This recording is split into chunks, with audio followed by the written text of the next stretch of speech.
કરીએ તો અત્યાર સુધી હવામાનના કેટલાક આગાહીકારો એવું કહેતા હતા કે જોઈએ એવી ઠંડી હજુ નથી પડી, 24મીથી પડશે, પરંતુ એના કારણે કૃષિ પાકો પર તેની અસર જોવા મળી શકે છે, ખાસ કરીને ઘઉંમાં. તો આ અંગે શું કહેવું છે ખાસ આગાહીકારોનું?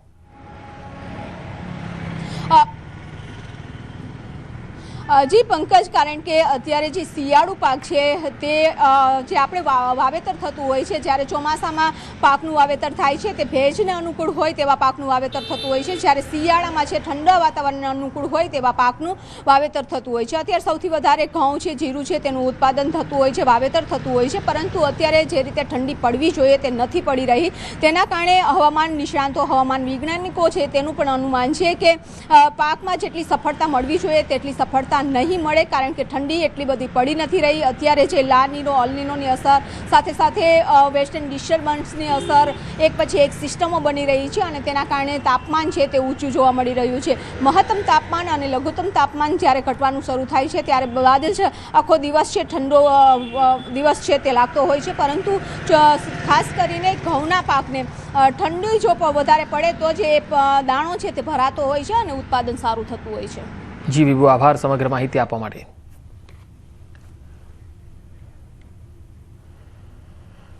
શિયાળો આવ્યો તો છે પણ હજુ જોઈએ એવો જામ્યો નથી. ત્યારે ગુજરાતમાં કેમ હજુ જોઈએ એવી ઠંડી પડી નથી રહી તેને લઈ હવામાન નિષ્ણાતે કેટલાક કારણો આપ્યા છે. સાથે જ જો ઠંડી નહીં પડે તો ઘઉંને નુકસાનની પણ વ્યક્ત કરી છે ભીતિ.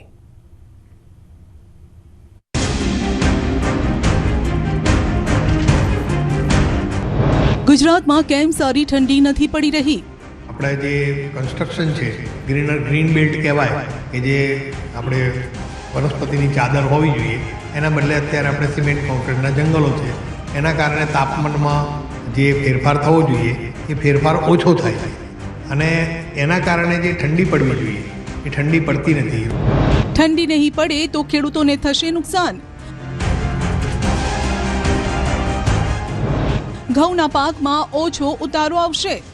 એ ઘઉંનો જે દાણો છે એ ઠંડી પડે તો જ ભરાય, પરંતુ અત્યારે આપણે જે ઠંડી પડવી જોઈએ એ પડતી નથી અને એના કારણે ઘઉંનો દાણો જે 1.5 ગ્રામનો થવો જોઈએ એને બદલે લગભગ અડધા ગ્રામનો થાય છે.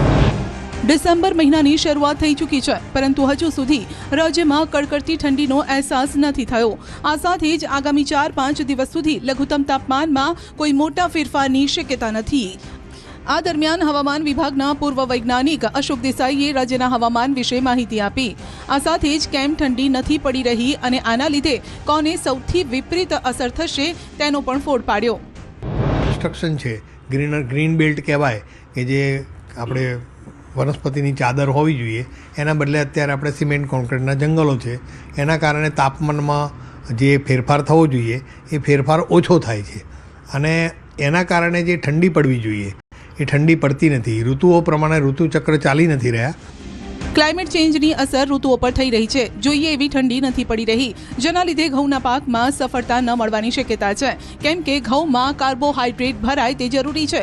15 ક્વિન્ટલની જગ્યાએ 5 ક્વિન્ટલ પાક ઉતરે તેવી શક્યતા છે.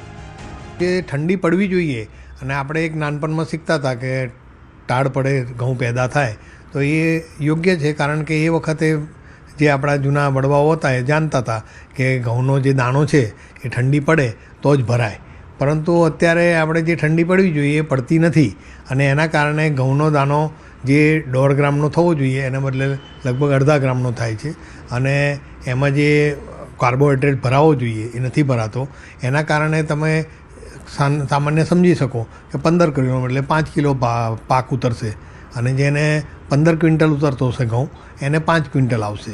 એટલે ઘઉંના પાકમાં પણ થોડી સફળતા નહીં મળવાનો અહેસાસ અત્યારે લાગી રહ્યો છે.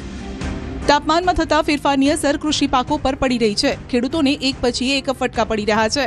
પાકને નુકસાન જતા કે પાક ઓછો ઉતરતા ન માત્ર ખેડૂતોને પરંતુ સામાન્ય જનતાને પણ ભોગવવાનો વારો આવે છે, કેમ કે મોંઘવારી પણ વધે છે. એગ્રીકલ્ચરમાં એવું છે કે જ્યારે પાક હોય એનું સંવર્ધન, એનું પોષણ અને એનું હાર્વેસ્ટિંગ, આ 3 પ્રક્રિયાઓ થતી હોય છે.